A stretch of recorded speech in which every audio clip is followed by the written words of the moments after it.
Wake that ass up. Early in the morning. The Breakfast Club. Yes, it's the world's most dangerous morning show, The Breakfast Club. Charlamagne the God, Lauren LaRosa, DJ Envy is in Shreveport still. Jess Hilarious is on maternity leave, but we are here with you on this fine Monday. Just stretching out a little bit. It's time for front page news. Morgan, good morning. Good morning, y'all. Happy Monday. We've made it back to the ratchet weekend from the ratchet weekend. No, I'm just kidding. Okay, my weekend was ratchet, Morgan. You got just kidding me. Tell us more, Morgan. Okay, the floor is yours. Outside, I'm just saying, you know who else was outside? Vice President Kamala Harris and her running mate, Tim Walz. Over the weekend, they rallied in Arizona and Vegas. Harris talked about immigration, the border, getting a ceasefire done, and supporting the middle class. Let's hear from Harris at a rally in Arizona. General of a border state. So I was Attorney General of a border state. I went after the transnational gangs, the drug cartels, and human traffickers. I prosecuted them in case after case, and I won. I will always put the middle class and working families first. Because you see, Coach Walz and I know the middle class built the United States of America. I have been clear. Now is the time to get a ceasefire deal and get the hostage deal done. Now is the time. That's her most powerful messaging right there. She stick to that messaging about rebuilding the middle class and putting more money into the working class. That's the messaging folks want to hear. I agree. People fighting for their lives right now. That's man. right. It's tough. Yeah, so she restated that her support for legislation to strengthen the border, of course, and she did mention that the immigration system is broken. Meanwhile, her running mate, Minnesota Governor Tim Walz, had some words for former President Donald Trump. Let's hear from Walz. Donald Trump weakens our country to strengthen his own hands. You've watched him mock our laws. You watched him sow chaos and division at every opportunity. And that's to say nothing of his record as president. Donald Trump sees the world a little differently than we do. First and foremost, and be very clear about this, he doesn't know the first thing about service. Now, meanwhile, Donald Trump's running mate is defending the former president's comments that question Kamala Harris's racial identity. In a recent interview with CNN's State of the Union, Ohio Senator J.D. Vance accused Harris of being a chameleon. Let's hear more from J.D. Vance. I believe that Kamala Harris is whatever she says she is, but I believe importantly that President Trump is right that she's a chameleon. She pretends to be one thing in front of one audience. She pretends to be something different in front of another audience. She's not running a political campaign. She's running a movie. She only speaks to voters behind a teleprompter. Everything is scripted. She doesn't have her policy positions out there.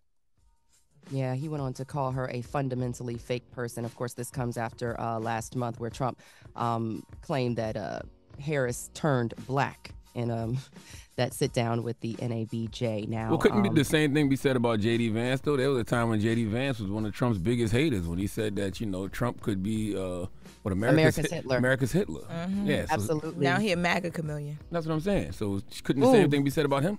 Chameleon, recognized chameleon. I like that, Lauren. Okay.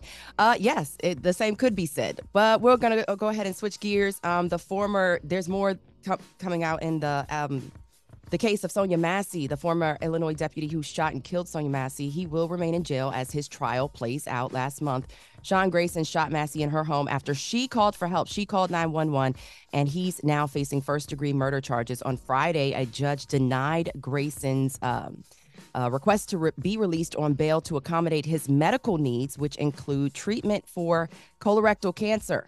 The same day, Sangamon County Sheriff Jack Campbell, he announced his resignation, claiming that the, quote, current political climate has made it nearly impossible for him to continue doing his job. So, yes, I'll keep you guys posted on what's going on with that. In the next hour, of course, we're going to recap. We're going to wrap up what's going on with the Olympics. I'll keep you posted with all of the medals. We came home and we really, tore it up at the end. LA up next. 2028. Yes, yes, 2028 definitely going to be here. So I'll keep you posted. Biden and Olympics in the next hour. Wake that ass up. Early in the morning. The Breakfast Club. And it's time for front page news. Morgan Woods, what's happening? Yes, that's Wood with no S, but you know. Oh, I'm sorry, Morgan Wood. It's all good, Leonard. Morgan Wood? No, it sounds too close to Morning Wood, don't it? Hey, Morgan Wood. But even Morning Wood Wood doesn't have an S, so that still doesn't go to your point. You're right. I'm sorry, Morgan Wood. So you just want, okay. It's all good, Leonard. What's you know happening? What I'm saying?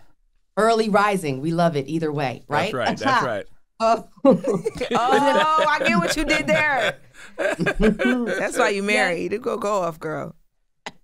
All right, y'all. So President Biden is issuing a stark warning about a second Donald Trump presidency. In his first televised interview since stepping down from the 2024 presidential race, Biden told CBS Sunday morning that Trump is a genuine danger to American security. He also talked about why he stepped down. Let's hear more from President Biden.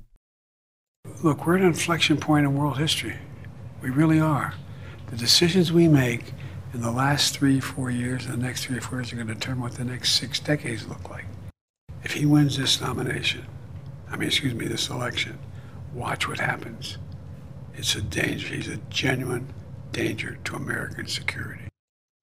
But what happened was a number of my Democratic colleagues in the House and Senate thought that I was going to hurt them in the races. I thought it was important because although it's a great honor being president, I think I have an obligation to the country to do the most important thing to do, and that is we must defeat Trump. Yeah, so he cited the 2021 attack on the Capitol and also said that he's not confident that a peaceful transfer of power will happen if Harris is elected in November. Now, Trump, of course, warned in March that if he lost the election, it would be a, quote, bloodbath for the U.S., the auto industry, and the country. Comments Biden and Democrats have claimed were inciting political violence. Meanwhile, former President Trump's campaign says it was hacked over the weekend. Some of its internal communications were sent to Politico. Politico says it began receiving emails from an anonymous account that had documents from inside Trump's organization. The campaign blamed foreign sources hostile to the United States and went on to cite that a report by Microsoft on Friday said Iranian hackers sent phishing emails in June to a ranking member of a presidential campaign. Well, it's your fault that you clicked on them. Anyways, the emails consisted of internal communications from a senior Trump campaign official, although it is unknown exactly what information was leaked or obtained. Nothing good? They didn't tell us when they're going to put us back in slavery? I'm not going back there. My edges do not. I can't. No, it's too hot to be outside picking anything. My edges do not. Don't take me back. So nothing was good. We don't know what was in the internal communications yet. We don't know yet, but I'm sure we're going to find out. And if find out was a person, the Americans, the Olympics, that's what we did. The 2024 Paris Olympics are officially in the books. Former LSU track star Sha'Carri Richardson finally has her Olympic gold medal. She was part of a relay that came in first over the weekend. Richardson was the favorite to win the 100-yard dash. She came in second. This is her first Olympics after she qualified for the Tokyo Olympics, but was disqualified due to testing positive for marijuana. Of course, that was an amazing story of redemption for her. The U.S. women's soccer team is leaving Paris with gold medals. America took down Brazil 1-0 in the Olympic final. Mallory Swanson netted the only goal of the match in the 57th minute. When it comes to U.S. women's basketball, they also brought home a gold medal for the 8th straight Olympics. The U.S. trailed by double digits early in the third quarter before storming back to defeat France 67-66. Asia Wilson led the team with 21 points. Here's what she had to say about the win. Resilient and what we needed to do, we kept going. We was just bucket for bucket. I feel like that is great basketball. That is what people want to see. So we continue to do that in the second half, and then it just started to fall into our hands. They made tough shots, but that's all a part of the game.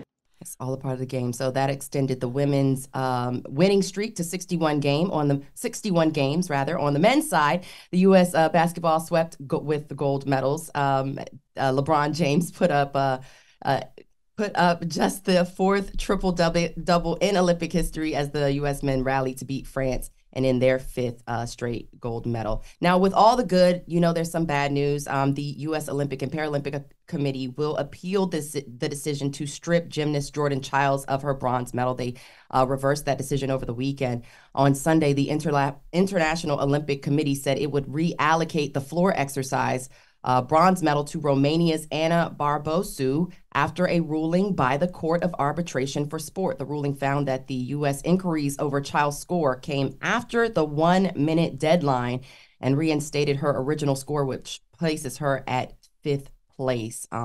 So now Ana Barbosu from Romania is the bronze medal winner for the floor routine. But I believe that, U.S. is going to appeal that decision. So the U.S. overall won 40 gold medals and 126 overall. Well, drop on the clues bombs for South Carolina's own Asia Wilson. Okay, 803 all day. Metro, what's happening?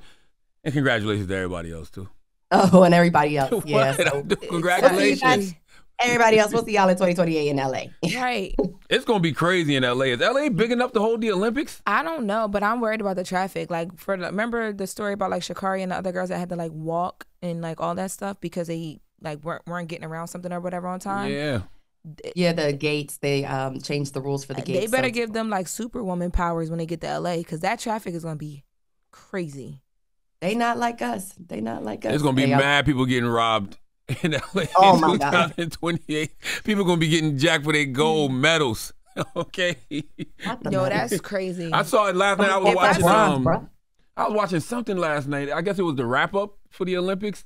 And Dr. Dre and Snoop Dogg was performing. Oh, the closing ceremony. The handover ceremony. Okay. Oh, that's what that was. That's when Tom Cruise flew in the beginning of it. Tom Cruise flew in.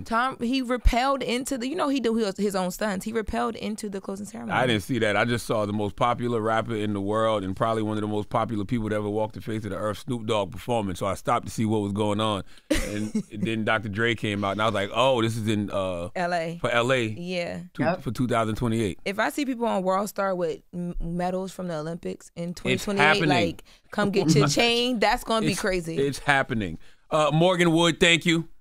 Yeah, so that's your front page news. I'm Morgan Wood. You can follow me on socials at Morgan Media. And for more news coverage, make sure you're checking us out at the Black Information Network at BINnews.com. Happy Monday, y'all.